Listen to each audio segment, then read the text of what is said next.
Welcome to ராஜா கதை. இந்த வீடியோல பறவைகளில் நான் கருடன் என்று கருடனை பற்றி பகவான் ஸ்ரீகிருஷ்ணர் தமது பகவத்கீதையில் கூறியுள்ளார். அத்தகைய சிறப்புமிக்க கருடனை பற்றிய வரலாற்றையும் சிறப்புகளை பற்றியும் தான் நம்ம தெரிஞ்சுக்க போறோம். கருடனை வானில் தரிசிப்பதும் கருட வாகனத்தில் பெருமாளை தரிசிப்பதும் பிறவி பயனை தரும் என்பார்கள். காக்கும் கடவுளாகிய திருமாலுக்கு அவர் மன வேகத்துக்கு தகுந்த விரைவான ஆற்றல் கொண்டவர் கருடாழ்வார். காரணம், திருமாலின் வாகனம் கருடன் என்றால் கருடரின் வாகனம் வாயு. திருமாலின் கொடியாகவும் வாகனமாகவும் காவலனாகவும் சாமர சேவை செய்யும் தொண்டனாகவும் விளங்குபவர் கருடன். கருட பகவான் எல்லா பெருமாள் கோவில்களிலும் பெரிய திருவடியாக வீற்றிருக்கிறார். கருடரை பற்றி புராணங்களில் சொல்லப்படுவதாவது, மரீசி என்னும் மகரிஷிக்கு கஷ்யப மகரிஷி மகனாக பிறந்தார். இவர் தட்ச பிரஜாபதியின் மகள்களான கத்ரு, வினதை என்பவர்களை மணந்து கொண்டார். தன் மனைவியர் இருவர் மீதும் மாறாத அன்புடன் வாழ்ந்து வந்தார் கஷ்யபர். பல்லாண்டுகள் ஆகியும் குழந்தை செல்வம் இல்லாததால் கஷ்யப மகரிஷி புத்திர காமேஷ்டி யாகத்திற்கு ஏற்பாடுகள் செய்திருந்தார். அந்த யாகத்தில் கலந்து கொள்ள தேவர்களும் முனிவர்களும் சமித்துக்களோடு வந்திருந்தனர். தேவர்களின் தலைவனான இந்திரனும் பொரச மரத்தின் கிளைகளையே யாகத்திற்காக ஒடித்துக் கொண்டு வந்திருந்தான். பிரம்மாவின் மனதில் தோன்றிய புத்திரர் கிருது என்பவர். இவர் கிரியா என்பவரை மணந்து 10,000 பிள்ளைகளை பெற்றெடுத்தார். அந்த பிள்ளைகள் சுண்டு விரலின் பாதிக்கும் குறைவான உயரத்துடன் காணப்பட்டனர். அவர்களை வாலகில்யர்கள் என்று அழைப்பார்கள். இந்த வாலகில்யர்கள் மகா தபஸ்விகளாக விளங்கினர். தினமும் சூரிய மண்டலத்தை வலம் வந்தும் ஆலமரத்திலும் மூங்கில் இலைகளிலும் தலைகீழாக தொங்கியும் கடும் தவம் செய்து வந்தனர். இவர்களும்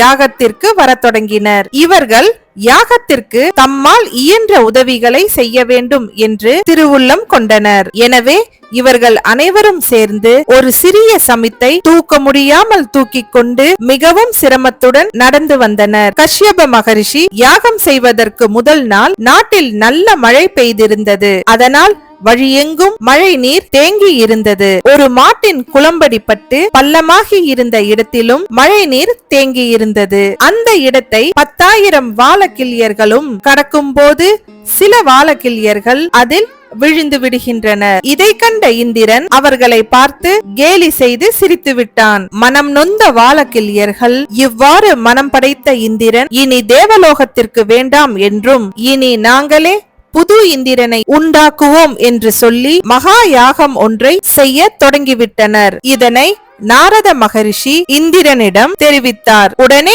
இந்திரன் தான் செய்த தவறை நினைத்து கலங்கி தவித்தான். தான் அறியாமல் செய்த தவற்றை உணர்ந்து வருந்தி இதிலிருந்து விடுபட என்ன வழி என்று நாரத மகரிஷியிடம் கேட்டான். அதற்கு அவரும் கஷ்யப மகரிஷியை சரணடைந்து உதவி கேள் என்றார். உடனே இந்திரனும் கஷ்யப மகரிஷியின் திருவடியில் சரணடைந்து தன்னை காக்கும்படி வேண்டினான். மனம் உருகிய கஷ்யப மகரிஷி வாலகில்யர்கள் பிரம்மதேவரால் பதவியில் அமர்த்தப்பட்ட இந்திரனை சபிக்க வேண்டாம் என்றும் இவனது குற்றத்தை மன்னித்து அருளுங்கள் என்றும் கூறினார். ஆனால் வாலகில்யர்கள் யாகத்தை நிறுத்த மாட்டோம் என்று மறுத்துவிட்டனர். அதனால் கஷ்யப மகரிஷி, அப்படியானால் நீங்கள் உண்டாக்கும் இந்திரன் பறவைகளின் அரசனாக வேண்டுமானால் இருந்து கொள்ளட்டும். மகாவிஷ்ணுவையே சுமக்கும் பாக்கியத்தை பெற்று அனைவராலும் பெரிய திருவடி என்று போற்றப்படுவான் என்று வேண்டிக் கொண்டார். மனம் இலகிய வாலகில்யர்கள் கஷ்யபரின் வேண்டுகோளுக்கு இணங்கி அவ்வாறே ஆகட்டும் என்று ஒத்துக்கொண்டனர். மேலும் அப்படி உருவாகும் பிள்ளைக்கு கஷ்யபரே தந்தையாக இருக்க வேண்டும் என்றும் நிபந்தனை விதித்தனர். கஷ்யபரும் ஒத்துக்கொண்டு இந்திர யாகத்தின் பலனையும் புத்திர காமேஷ்டி யாகத்தின் பலனையும் பெற்று தன் இல்லத்தை அடைந்தார். அங்கு தன் மனைவியர் இருவரையும் அழைத்து யார் யாருக்கு எப்படிப்பட்ட குழந்தைகள் வேண்டும் என்று கேட்டார். அதற்கு மூத்தவளான கத்ரு என்பவள் அனைத்து சக்திகளையும் ஒருங்கே பெற்ற மகிமைகளை உடைய 1000 பிள்ளைகள் ஒரே நேரத்தில் பிறக்க வேண்டும் என்று வேண்டினாள். இளையவளான வினதை கத்ருவிற்கு பிறக்க போகும் 1000 குழந்தைகளுக்கு ஈடான 2 தவ புதல்வர்கள் வேண்டும் என்று வேண்டிக் கொண்டாள். அப்படியே ஆகட்டும் என்று வாழ்த்தி யாக பலன்களை சமமாக பங்கிட்டு அவர்களுக்கு வழங்கினார் கஷ்யப மகரிஷி. கத்ரு 1000 முட்டைகளையும் வினதை 2 முட்டைகளையும் பெற்றனர். 500 வருடங்கள் கழித்து 1000 முட்டைகளில் இருந்தும் 1000 மகா சக்தி வாய்ந்த நாகங்கள் தோன்றின. அவற்றில் அனந்தனும் சங்கபாலனும் வெண்மை நிறத்தோடும், வாசுகியும் பத்மனும் சிவப்பு நிறத்தோடும், மகாபத்மனும் தட்சகனும் மஞ்சள் நிறத்தோடும், கார்கோடகனும் குளிகனும் கருப்பு நிறத்தோடும் பிறந்தனர். தன் சகோதரிக்கு 1000 குழந்தைகள் பிறந்தும் நமக்கு 2 குழந்தைகள் இன்னும் பிறக்கவில்லையே என்ற வேதனையில் ஒரு முட்டையை உடைத்தாள் வினதை. அதில் இருந்து மேல்பாகம் நல்ல ஒளி பொருந்திய உடலோடும் கீழ்பாகம் எதுவும் வளர்ச்சி அடையாமலும் ஒரு பறவை தோன்றியது. தான் அவசரப்பட்டதை உணர்ந்த வினதை அழத் தொடங்கினாள். அப்பொழுது பாதி உடலோடு தோன்றிய பறவை, தாங்கள் அவசரப்பட்டு முட்டையை உடைத்ததனால் இந்த விபரீதம் நடந்துவிட்டது. எனவே நீங்கள் யாரை கண்டு பொறாமைப்பட்டீர்களோ அவருக்கு 500 ஆண்டுகள் அடிமையாக பணி செய்வீர்கள் என்றும், அதன் பிறகு 2வது முட்டையில் இருந்து தோன்றும் என் தம்பி உங்களை அடிமைத்தனத்திலிருந்து விடுவிப்பான் என்று கூறியது. சில காலங்கள் சென்றதும் வினதை தன்னையும் தன் மகன் கருடனையும் அடிமையில் இருந்து விடுதலை செய்யும்படி கத்ரு தேவியிடம் கேட்டுக்கொண்டாள். அதற்கு கத்ரு தேவி, தேவலோகத்தில் இருக்கும் அமிர்தத்தை சன்மானமாக கொடுத்தால் விடுதலை செய்கிறேன் என்று சொன்னாள். உடனே கருடன் தன் தாயின் அருளானையினால் அமிர்த கலசத்தை கொண்டுவர தேவலோகம் சென்றார். தேவர்களுக்கும் கருடனுக்கும் நடந்த போரில் கருடன் தேவர்களை வீழ்த்திவிட்டு அமிர்த கலசத்தை கொண்டு வரும் வேளையில் மகாவிஷ்ணு தேவர்களின் வேண்டுகோளின்படி கருடனை தாக்க முனைந்தார். கருடனுடன் ஸ்ரீ நாராயணன் வெற்றி தோல்வியின்றி சரிசமமாக 21 நாட்கள் போர் செய்தார். கருடனை மகாவிஷ்ணுவால் தோற்கடிக்க முடியவில்லை. காசியப்பரிடம் கருடன் கற்ற போர் வித்தைகளினால் பெருமாளை எதிர்த்து அவருடன் சரிசமமாக போர் செய்தார். இந்த போர் 21 நாட்கள் நீடித்தது. இது கருடனின் அபார வலிமையை குறிக்கிறது. மேலும் கருடனின் மாத்ரு பக்தியும் மாதுர்வாக்கிய பரிபாலனமும் அவருக்கு அளவற்ற ஆற்றலை அளித்தது. 21ஆம் நாள் கழித்து கருடனுக்கு ஓர் சிந்தனை தோன்றியது. மகாவிஷ்ணுவே நம்மை எதிர்த்து வெற்றி பெற முடியவில்லை, இனி நாம் தான் பெரியவன் என்று. இந்த சிந்தனை எப்போது கருடனுக்கு தோன்றும் என்பதற்காக காத்திருந்த பெருமான் ஸ்ரீ நாராயணமூர்த்தி போரை நிறுத்திவிட்டு கருடனின் தாய் பக்தியை பாராட்டினார். மேலும், கருடா, உமக்கு என்ன வேண்டும், வரம் கேள், அளிக்கிறேன் என்றார். அதற்கு கருடன் கர்வம் கொண்டு, நீர் வேண்டுமானால் என்னிடம் வரம் கேள், தருகிறேன் என்றான். உடனே பகவான் வாக்கு தவறக்கூடாது என்று சத்தியம் வாங்கிக் கொண்டு, கருடா, நீ எனக்கு வாகனமாக இருந்து சேவை செய்ய வேண்டும் என்று கேட்டுக்கொண்டார். கருடனின் கர்வம் அத்தோடு ஒழிந்தது. ஞானம் பிறந்தது. அமிர்த கலசத்தை தாயிடம் சேர்ப்பித்து விட்டு பிறகு வந்து உமது வாகனமாகி சேவை புரிகிறேன் என்று விஷ்ணுவிடம் அனுமதி பெற்று தாயிடம் அமிர்தத்தை சேர்ப்பித்தான். அதை கருடனின் தாய் வினதை கத்ரு தேவியிடம் கொடுத்து அடிமையிலிருந்து விடுவித்துக் கொண்டாள். பிறகு கருடன் விஷ்ணு வாகனம் ஆனார். கருடர் கொண்டு வந்த அமிர்த கலசத்தை பற்றி வேறொரு புராண கதையும் சொல்வதுண்டு. அமிர்த கலசத்தை கொண்டு வந்து கருடர் நாகர்கள் முன் தர்ப்பை புல் மீது வைத்தார். அப்போது நாகர்கள் குளித்துவிட்டு அமிர்தத்தை பருகலாம் என நினைத்து குளிக்க சென்று விடுகின்றனர். சமயம் பார்த்த இந்திரன் அந்த அமிர்த கலசத்தை தந்திரமாக தேவலோகத்திற்கே தூக்கி சென்று விடுகிறார். குளித்துவிட்டு வந்த நாகர்கள் அமிர்த கலசத்தை காணவில்லை என்பதால் கலசம் இருந்த புல்லை சுவைத்தால் பலன் கிட்டிவிடுமோ என்ற ஆவலில் தர்ப்பை புல்லை நாகங்கள் தங்களின் நாக்கால் நக்கியதால் பாம்பினங்களுக்கு நாக்குகள் பிளவுபட்டன என்றும் சொல்லப்படுகிறது.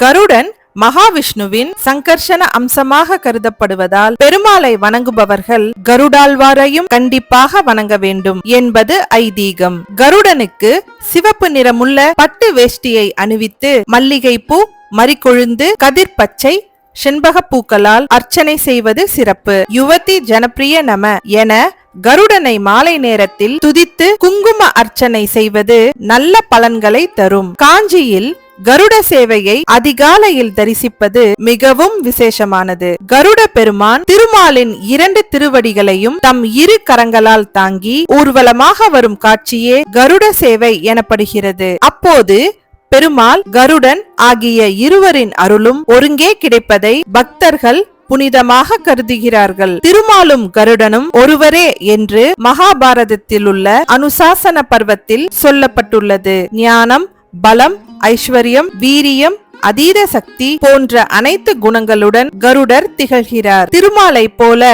அனிமா, மகிமா, லகிமா, கரிமா, ஈசிஸ்துவம், வசிஸ்துவம், பிரபாபதி, பிரகாமியம் ஆகிய 8 விதமான சம்பத்துக்களாக இருந்து கொண்டு பக்தர்களுக்கு அவற்றை தருபவராக கருடன் விளங்குகிறார். கருடனுக்கு சார்பனன் என்றொரு பெயரும் உண்டு. கருடனுடைய மனைவியரின் பெயர் ருத்ரா, சுகீர்த்தி என்பதாகும். கருடனுடைய மகிமையை ஏகாதசி, திருவோணம் போன்ற புண்ணிய தினங்களில் படிப்பவர்களுக்கும் கேட்பவர்களுக்கும் கடும் நோய்களிலிருந்து விடுதலை பெறுவர் என்பது நம்பிக்கை. கருடனுக்கு கருத்மான், பந்தகாசனன், பதகேந்திரன், பகிராஜன் போன்ற பல பெயர்கள் உண்டு. வைணவ ஆழ்வார்கள் 4000 திவ்ய பிரபந்தத்தில் 36 இடங்களில் கருடனை போற்றி புகழ்ந்து பாடியிருக்கிறார்கள். சிவகங்கை மாவட்டத்தில் காரைக்குடியை அடுத்துள்ள அரியக்குடி என்ற இடத்தில் எழுந்தருளி இருப்பவர் ஸ்ரீனிவாச பெருமாள். இங்கு மூளை கருடன் வழிபாடு என்பது சிறப்பான ஒன்று.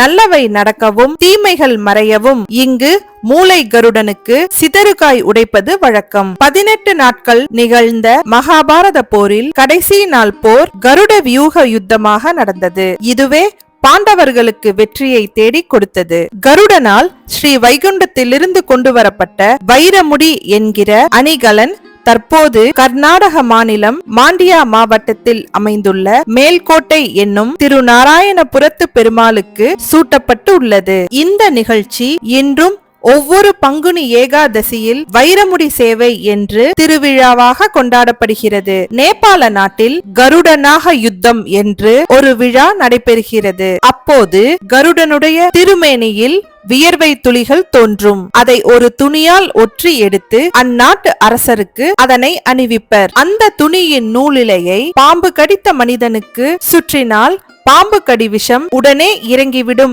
என்பது கண்கூடாக இன்றளவும் நாம் காணக்கூடிய அதிசயம். ஒருவரின் உடலில் ஏறிய பாம்பின் விஷம் கருட வித்யா மந்திரத்தை கூறுவதன் மூலம் நீக்கப்படுகிறது என்பது நம்பிக்கை. கருடர் அபயம் தருபவர் மட்டுமல்லாமல் செய்த தவறுக்கு தண்டனையை தரக்கூடிய கருட புராணம் கூட கருடனின் பெயரில்தான் உள்ளது. கருடன் தன்னை விட அதிக எடை கொண்ட உயிரினங்களை எளிதாக வேட்டையாடி தூக்கி பறந்து செல்லும் சக்தி வாய்ந்தது. அந்த சக்தி எப்படி வந்ததென்றால், ஒரு முறை கருடன் ஒரு மரத்தில் தலைகீழாக தொங்கிக் கொண்டு தவத்தில் இருந்த வாலகில்ய முனிவர்களை கீழே விழ நேர்ந்த போது காத்ததால் கருடனுக்கு எதையும் எளிதில் சுமக்கும் பெரும் ஆற்றல் கொண்ட வரம் கிடைத்தது. துவாபர யுகத்தில் மகாபாரதத்தில் பாண்டவர்களில் ஒருவரான அர்ஜுனன் ஒரு முறை வேட்டைக்கு சென்றான். அர்ஜுனன் எய்திய பலமான சக்தி வாய்ந்த அம்பினால் காடே தீப்பற்றி எரிந்தது. இதில் ஏராளமான பாம்பு இனங்கள் தீயில் கருகி சாம்பலாகின. இதன் காரணமாக அர்ஜுனனுக்கு சர்ப்ப தோஷம் ஏற்பட்டது. தனது சாபம் தீர பல முனிவர்களிடம் சென்று வழி கேட்டான் அர்ஜுனன். அப்போது சில முனிவர்கள் அளித்த அறிவுரையின்படி கருடனை வழிபட துவங்கினான் அர்ஜுனன். அவன் செய்த கடும் தவம் மற்றும் பூஜைகளின் பலனாக பாம்புகளை அழித்த பாவங்களிலிருந்து மீண்டு வந்தான் அர்ஜுனன். அப்போது முதல் சர்ப்ப தோஷம் உள்ளிட்ட தோஷங்களை போக்கும் தலமாக கருடர் கோவில் விளங்குகிறது. திரேதா யுகத்தின் போது ராமாயணத்தில் இலங்கை மன்னனான ராவணன் சீதையை கடத்திச் சென்றான். அவனிடம் இருந்து சீதையை காப்பாற்றுவதற்காக ஜடாயு என்ற பறவை ராவணன் சீதையை கடத்திச் சென்ற புஷ்பக விமானத்தில் ஏறி ராவணனுடன் சண்டையிட்டது. ஆனால் ராவணன் ஜடாயுவின் சிறகுகளை தனது வாளால் வெட்டியதால் உயிருக்கு ஆபத்தான நிலையில் போராடி கொண்டிருந்தது. அந்த வழியாக வந்த ராம லக்ஷ்மணரிடம் ராவணன் சீதையை கடத்திச் சென்ற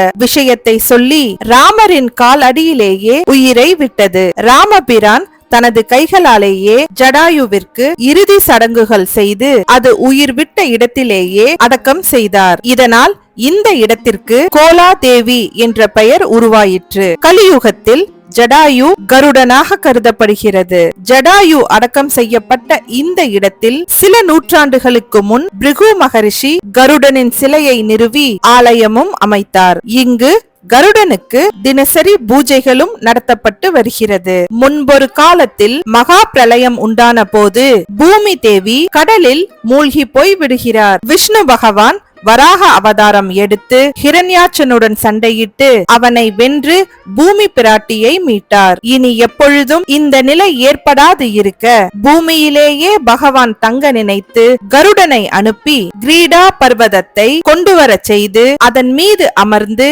பக்தர்களுக்கு அருள்பாலிக்கிறார். திருப்பதி திருமலையில் உள்ள 7 மலைகளுள் ஒன்றாக கூறப்படும் கருடாத்ரி என்ற பர்வதமே கருடாசலம் என்னும் மலையாகும். சிங்கவேல் குன்றாகிய அகோபிலத்திற்கும் கருடாசலம் என்ற திருப்பெயரும் உண்டு. உண்மையான பக்தியோடு பெருமாளை வேண்டுபவர்களுக்கும் கருடனை வேண்டுபவர்களுக்கும் கருடன் காட்சி தருவார். நாம் வீட்டை விட்டு வெளியில் கிளம்பும் போது கருடன் நம் வலமிருந்து இடமாக போனால் நாம் போகவிருக்கும் காரியம் வெற்றியடையும் என்பது நம்பிக்கை. கருடன் வட்டமிடுவதை பார்த்தால் நமக்கு நலத்தையும் லாபத்தையும் அள்ளி கொடுப்பார் கருடன். பெருமாள் கோவில்களில் மதில் சுவரில் கருடர் தன் இறக்கையை விரித்தவாறு ஒரு காலை முன்வைத்து பறக்க தயாராக இருப்பது போன்று வடிவமைக்கப்பட்டிருப்பார். அதாவது அவர் பக்தர்களுக்கு ஒரு இடர் வரும்போது அதை போக்க கருடாழ்வார் புறப்பட தயாராக இருப்பதாக அமைந்ததுதான் அதன் உள்ளார்ந்த அர்த்தம். நவ நாகங்களில் முதன்மையான ஆதிசேஷன்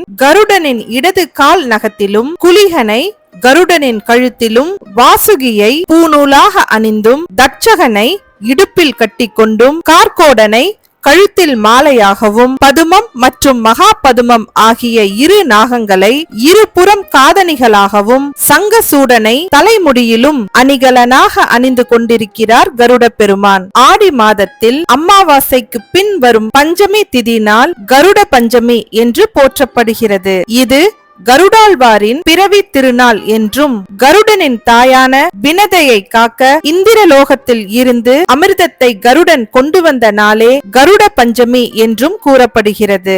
கருடனின் திருவருளை பெற்றுத்தரும் இந்த கருட பஞ்சமி நாளில் கருட பகவானை வழிபாடு செய்து வணங்குவதால் பகைமை உணர்வு நீங்கும், கர்ம வினைகளும் தோஷங்களும் விலகும், வாழ்க்கை செழிக்கும். மேலும் பக்தி, நினைவாற்றல், அறிவு, வாக்கு சாதுரியம் போன்றவை அனைத்தும் கிட்டும் என்கிறது சாஸ்திரங்கள். நாமும் கருடாழ்வாரின் சிறப்புகளை உணர்ந்து அவரை வழிபட்டு வேண்டி வணங்கி அவரின் அருளை பெறுவோம்.